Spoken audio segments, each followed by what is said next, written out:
welcome to the new timeline where we are hearing wedding bells and steel balls spinning about. Steel balls, lovely.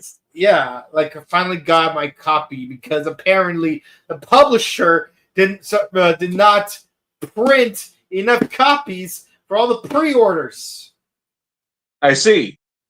Yeah, so I had to wait 2 weeks just to get my copy, which I did pre-order, by the way. It's like, this is one of the two things that are hardest to get right now, the other being a Nintendo Switch 2.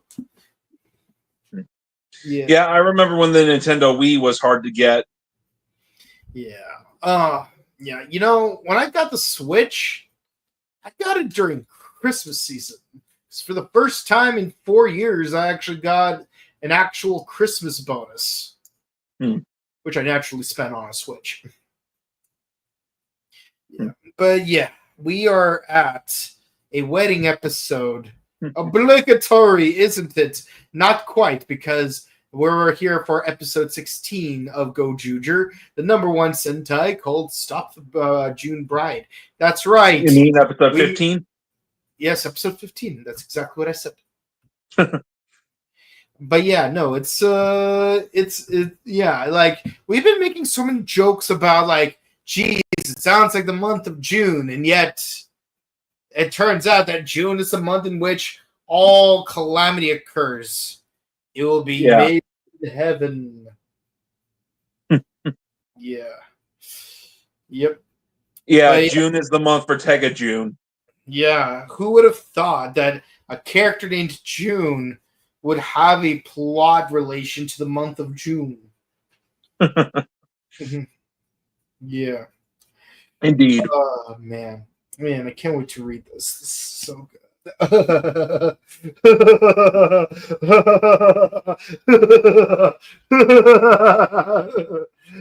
Yeah, okay, I'm done. Okay.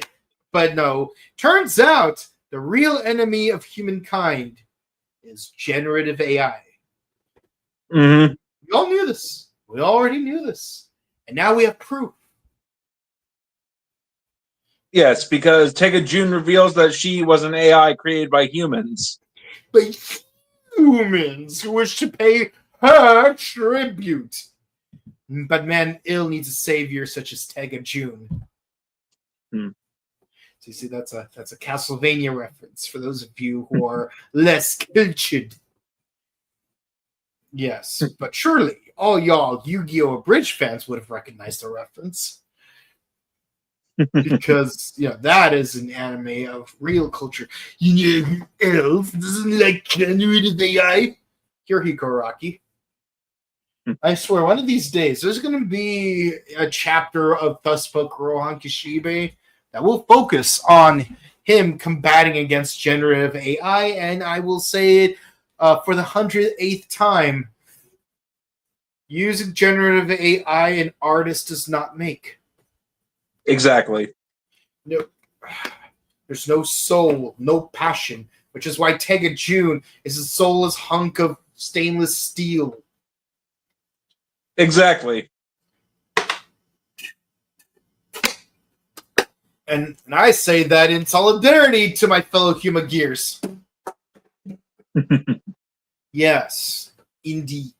So, yes, let's get started. So, yes, the month of June is nigh, which means using the set of rings that Garud has already collected.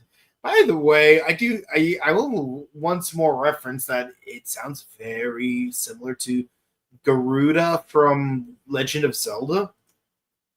You know, that indigenous race that live in the desert that have only one male every 100 years, and that male just happens to be Ganondorf. Yeah. Yes. You join me, Link, and I will make your face the greatest in Korodai, or else you will die. Absolutely. Yeah. But yeah, so let's talk about some of these rings that Garud has collected, because apparently there's like a decent number of them. Oh yeah, he's got a good amount. Let's see. I remember there's just off the top of my head, Turbo Ranger, Goggle there's 5. Turbo Ranger. There's 5-Man, Jaka. There's Gozyuger. Apparently, he has Live Man. And Geki Ranger. And man, it's hard to tell because of the angle for some of these. Yeah. I'm not gonna do like a theme type of thing.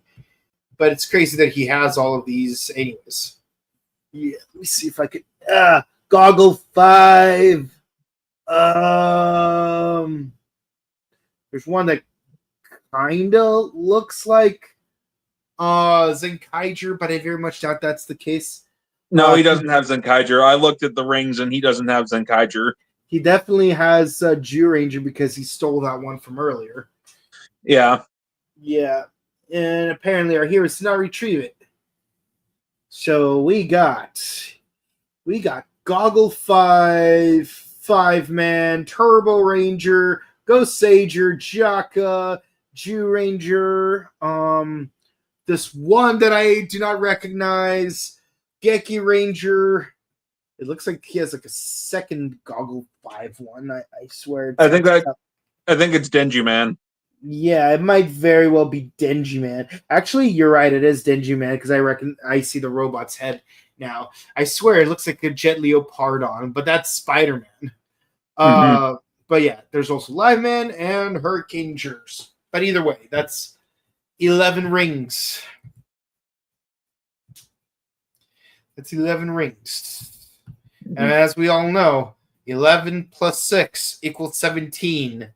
And there are 4 characters serving under Tega June. So 17 plus 4 equals 23.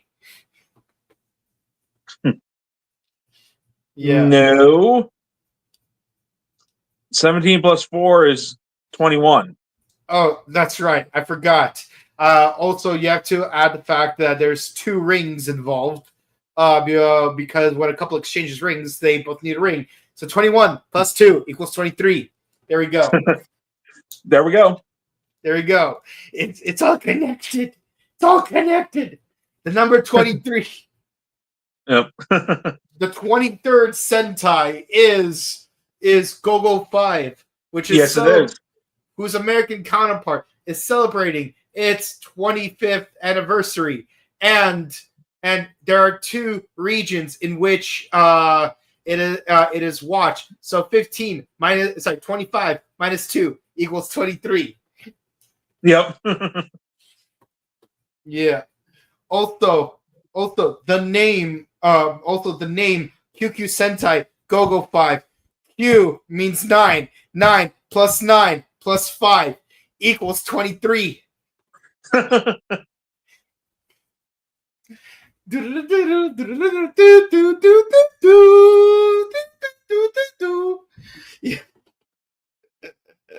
Alrighty, but yeah, no, like, so you have to find 3 treasures. Let me guess. Like at first, I'm thinking, let me guess, it's a sword, a mirror, and a jeweled orb. We're not completely wrong, because 3 are a strawberry, which is the jewel orbed, a flower, which is basically the mirror that reflects the soul, and a candelabra, which is basically a sword that pierces through the night. Mm-hmm. Yes. So, yes, those are the 3 jewels of Japanese Shintoism. Yes. In the form of wedding items. But let's go into these because these are actually quite funny. Okay, so what's it called? Mrs. Sweet Cakes and Mr. Shining Knife go to the Half Century cafe to get the strawberries, where they're encountered with Ryugi and Old Man Soji, and yes. Of course they're like, it's like, no, you can't have these strawberries. These strawberries are a blessing from the mighty and magnanimous Tega Sword. Plus June's a slow month for us, so we need the strawberries for marketing. But what would take a sword say that you said no to someone in need? If we don't come back with those strawberries, we will be split apart. You fiend! It's like, okay, you can have one, and they take all but one. Yep, classic bad guy move. And I'm surprised they're not like, oh, we lied about our affection for Take a Sword. It's like imagine like trying to sneak into like a church to steal something important, and then you get confronted by a bishop. It's like, hey, what are you doing here? You're trespassing. And you're like, hey, look, there's a thing coming. Where?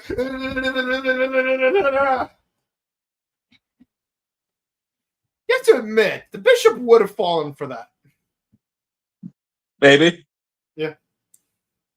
Yeah, because after all, who could resist the power of look at instruction? Where? Yeah, no, it's that's basically what's. Hey, look, it's Second Sword. Where? Wait, he was here this whole time. Why would they bring that up? Wait, where are they now?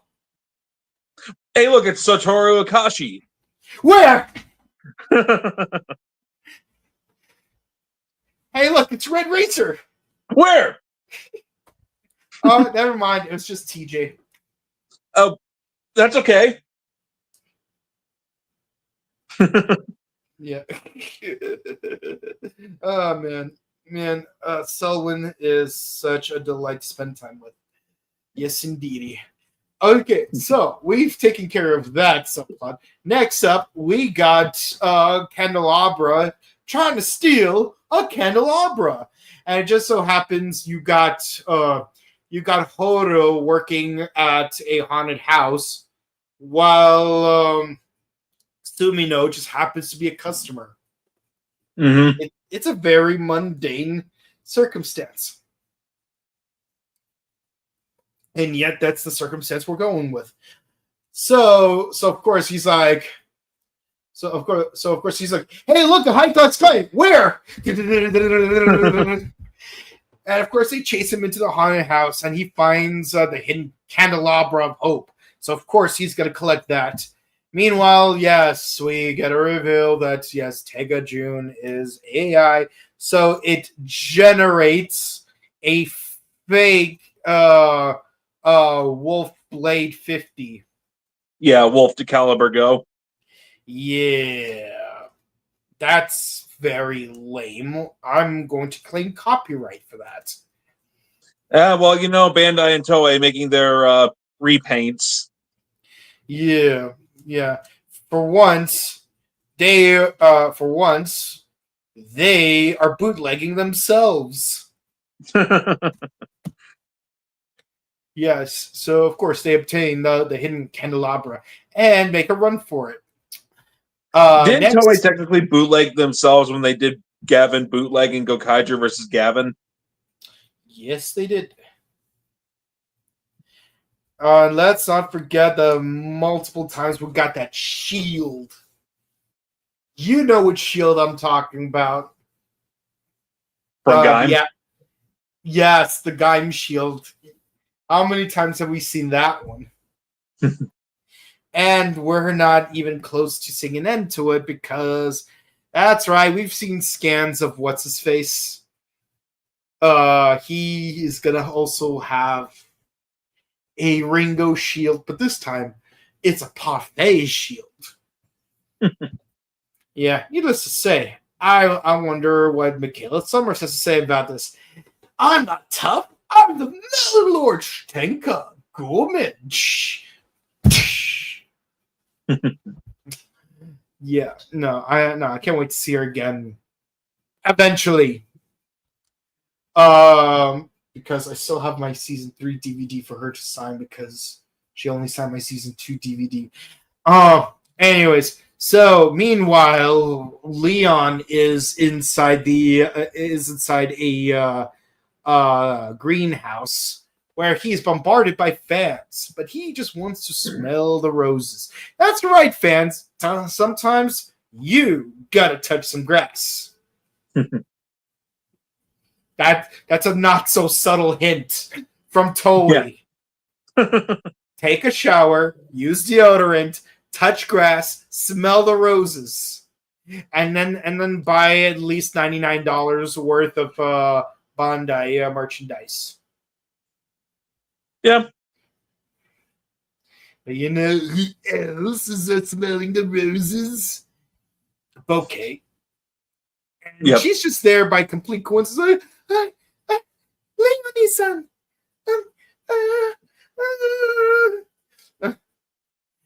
Yeah, he gets close to her and she starts fangirling.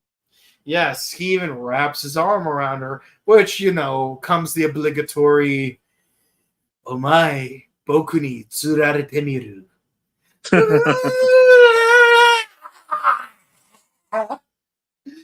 Yeah, no, for real though. Not gonna lie though, it is a really nice close-up of her contact lenses because we do kind of know that she has contact lenses in past episodes, but we didn't see such a really nicely colored close-up of them. Yeah. They really match her hair. And of course, he's like, no girl is beautiful without a nice flower. And he puts one in her hair, and she's like, Yep, just falling even more for him. yeah, no, it's adorable. I'm gonna be honest, Bouquet is probably one of the best characters of the show. So, and if I'm gonna be completely honest, I love the cinematography in this scene. Like the part when he starts walking away from her, and then she chases after him. You have this really nice pan shot. It's like, damn, that is a really good track. That is a really damn good track. It was a nice shot. It really emphasizes the vastness of this flower garden. It's like what you would imagine when you listen to the song When Doves Cry. Picture, if you will, a courtyard, an ocean of violets in bloom, and animals strike curious poses. They feel the heat between me and you. I'm like, oh my god, this is so good. But yes, unintentionally, he does give her the flowers that she needs. Very, like, no fight was put up here like with the other two treasures. But yes, they just ended up making a dolly card with wedding cake on it. Yeah. Yeah. That's all there is to it. Just a wedding cake. And so somehow she absorbs it. Tega June, I mean. And of course it's like, I'm hoping for a Queen Meadow reference right here because so far she's been one giant Queen Meadow reference. Something like that. Something like that. But no, she ends up turning into a Mecha Bondora reference. Something like that. Yes, something like that. That's right. Lord Zed was your sword on this whole time. Can you imagine if Lord Zed became like, and I do mean grill face Lord Zed, not Jasper. I mean grill face was the mentor for Power Rangers because there's like an evil force much more sinister than him. It's like Rita's escape. Send in a group of teenagers with attitude. I need 5 over-emotional, overbearing humans. Use the power of your Megazord immediately. But yeah, she absorbs it, and then it's basically like they get a bunch of people to like clap for her, and that gives her enough energy to like come down a staircase, and it's like, oh hey, a wedding's going on. Yeah, naturally, clapping gives her power. Mm-hmm. I swear I had a joke for this, but yeah, no, things are extremely dire here as she starts walking down that flight of stairs, and you sense the direness of that situation. Oh hell no! Oh hell no! Oh hell no! Oh hell no! Oh hell no! Oh hell no! Oh, hell no. And of course, it's revealed that the person she's supposed to get married to is Tegasword. Mm-hmm. Yeah. So of course, our heroes try to fight off as many of the Moogs, including Granude, and he's Haru came such a long way, like you creatively using his ability to create portals, but unfortunately, our bogus copycat can also create portals. Yeah. So, yeah, that did not fan very well.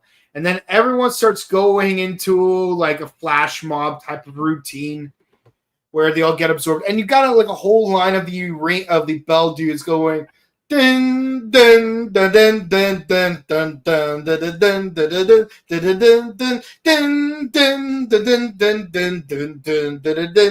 dun dun dun. Yeah, Horo tries to fight off Tegajun using Tegasword wolf formation, but it's just too much for him. Like, she's got a tractor beam and everything. She starts dancing with him. It's like, geez, it's like watching Escape from Omashu all over again when Ty Lee is keeping Sock on the Rose. It's like we're dancing. Yeah, and then, not gonna lie, it was really weird how Garyudo says, "Let's get married, Toeru." It's like, dude, that is your brother. What is this, Alabama? Gay incest? I mean, I get it. It's Pride Month, but geez, like keep that Lannister madness away from here. This is America, where in most of our states we don't marry our cousins, much less our identical twins.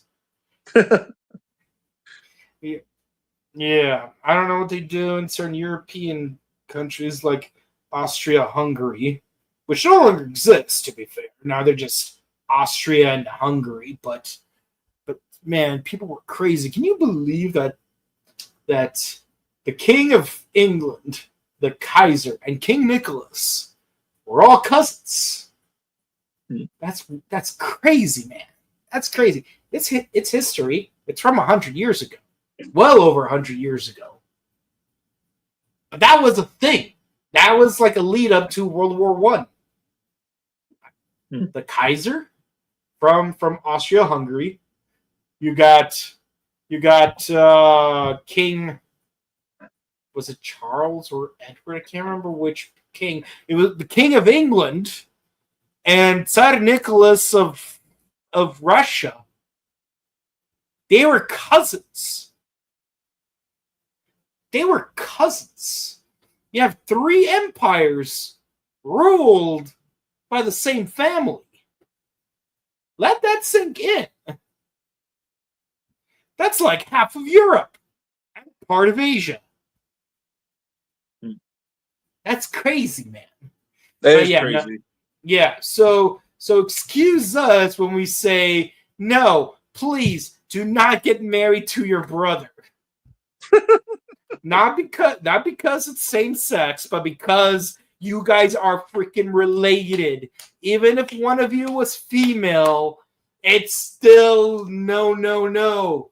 It's still incestual. Yes. Keep that all the way in Casterly Rock. Or Dorne. But not here. But yeah, like they do have a dance sequence. It's one hell of like she even like dips a Tegasword, and it's like, bro is freaking powerless here. He can't do anything but just like give in to the choreography. It's like watching High School Musical all over again. Stick to the status, stick to the status, stick to the status quo.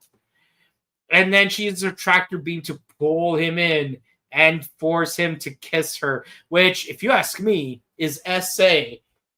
Tegasword needs to sue Tegajun. Yeah, contrary to popular belief, women can SA men. Yep. And here, Tegajun SA'd Tegasword because He did not consent to kissing her, much less marrying her. No, he did not. I'm pretty sure there was a chapter of Lemony Snicket's about it. Oh yeah, it's from the bad beginning. Literally, the first book. He signed a wedding contract, which means the wedding should not count.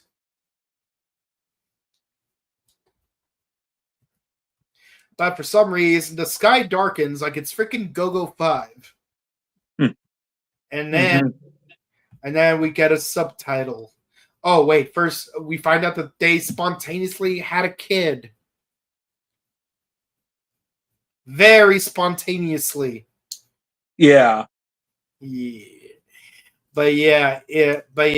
Surrounding is sheer darkness where our world has ended, but a new world has begun. And then we get a trailer for the next episode, which actually feels like it's a new arc, but it's not. Yeah. It's still the second arc for some reason. Not gonna lie, it kind of makes it feel weird that the first arc ended 9 episodes in, because, maybe if they finished the arc 15 episodes in, then it would make sense to start the second arc at episode 16 because, new world. Yeah. Heck, Geats did that. I was just about to say, I'm getting Geats vibes from this. Yeah, but at least Geats was organized. Every new season is a new arc. You're not going to make a new arc mid-season. Mm-hmm. Yeah. So props to Geats. Well, to be fair, this is a Sentai ripoff of Geats because it's relatively the same premise. Can you really rip off your own material, though? Yes, you can. And that's not even a joke. I quite literally, if you ever written a paper in college and you're referencing a paper you've written in the past, you still have to cite yourself in the correct format. So, if you wrote a paper in, let's say, 2015, and now you're writing another paper right now, and you had to, and then you had to cite your source. Sorry, you have to cite a paper you wrote beforehand back in 2015. Guess what? You're gonna have to put your name. You got to put yourself in quotation marks, and then next to it, write down your last name and the number 2015 right next to it. And then in the works cited, guess what?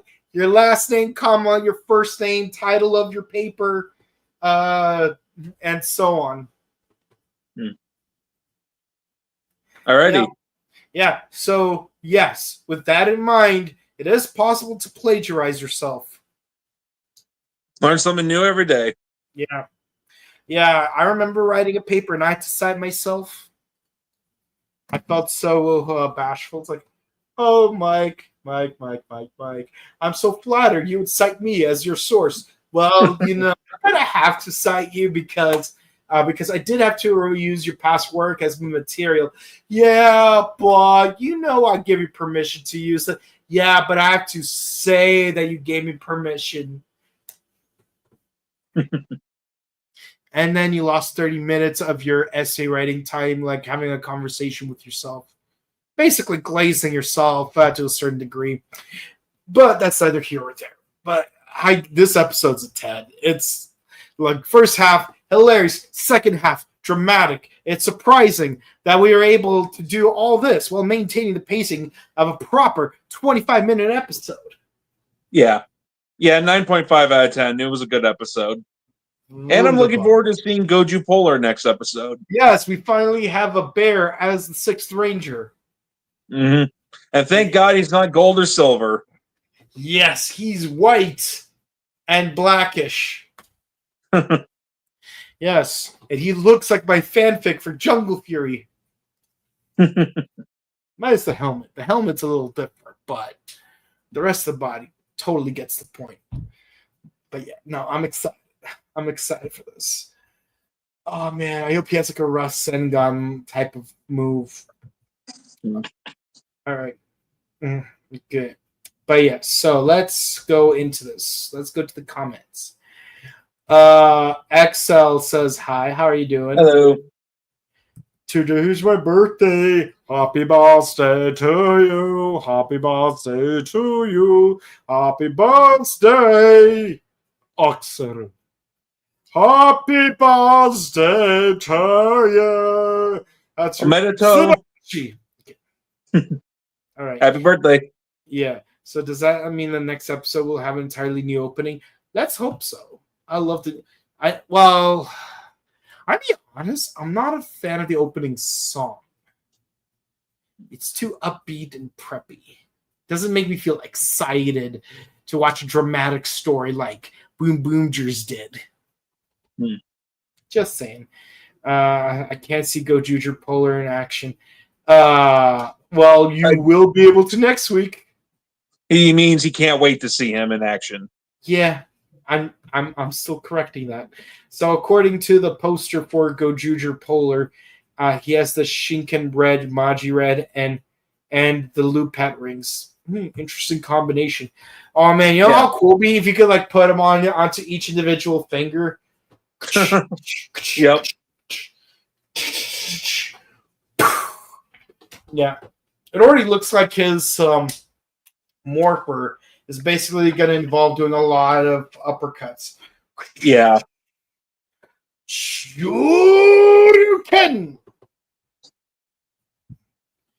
Yeah. Okay. I'm just kidding. Pete Holmes was pretty funny back in the day.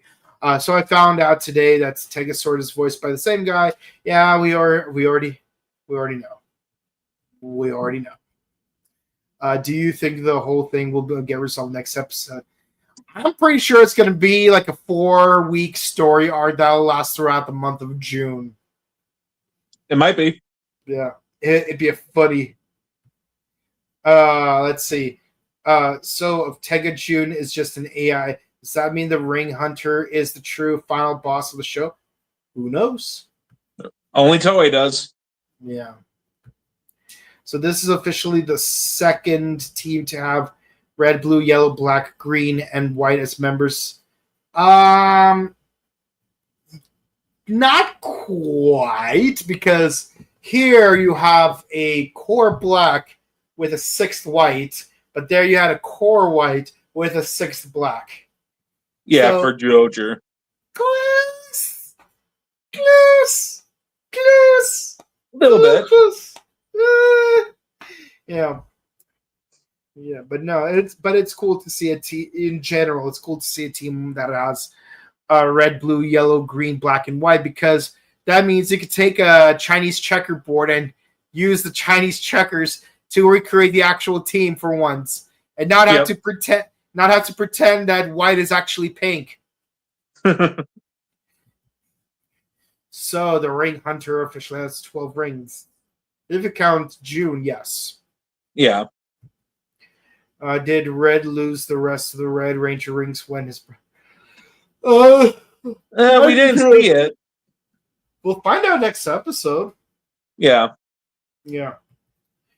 So by next episode, Polar might become the leader of the Gozyugers. Yeah, it's possible. But also we noticed that everyone's personality changed. I guess the Goju Polar will morph when he puts his ring into the morpher and will know your fist. He will smash his fist together until his suit comes on. It'd be interesting. Dang, I meant to say pump your fist. Okay, see.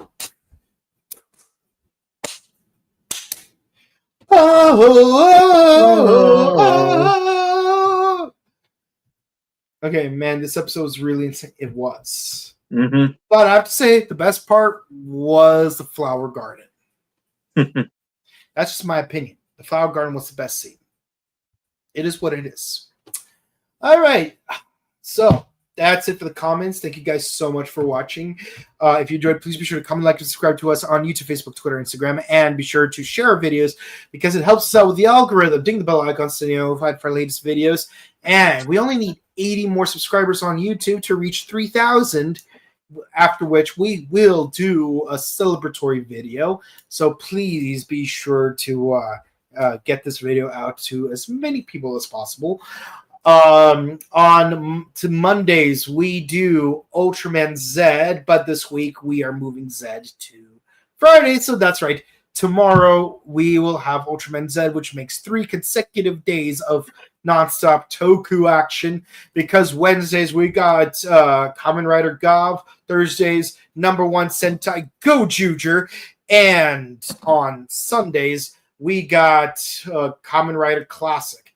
Whether we will maintain our regularly scheduled programming for that this week or move it to a different time on Saturday is still to be determined, because Robo Toy Fest is coming up and it's this Sunday, so we'll see what's going on there. Also, we have 2 Morphicon interviews uploaded. That includes Ron Roger and David Fielding, so we hope you guys enjoy those 2. No explanations need to be made, simple or otherwise. Also, check out our sister channel, The Buttery Show, where we do various movie reviews and TV discussions. Our shorts for Gundam G-Quacks are almost completely up to date, and some of them have already been uploaded to our Instagram, so be sure to check that out on the Buttery Show Instagram. We did discuss the movie Sinners, and June will be Karate Kid month in honor of Karate Kid Legends, which is already out. By the way, tomorrow Ballerina is also coming out. So July we are gonna do John Wick month. Yep, John Wick month this July. So we have content for 2 months. 2 months we got content. Also, coming this week, our interview with Sean Kanan will be uploaded to the Buttery Show, because we did do a number of interviews at Pasadena Comic-Con, so definitely stick around for those to be uploaded, as well as our remaining Morphicon interviews.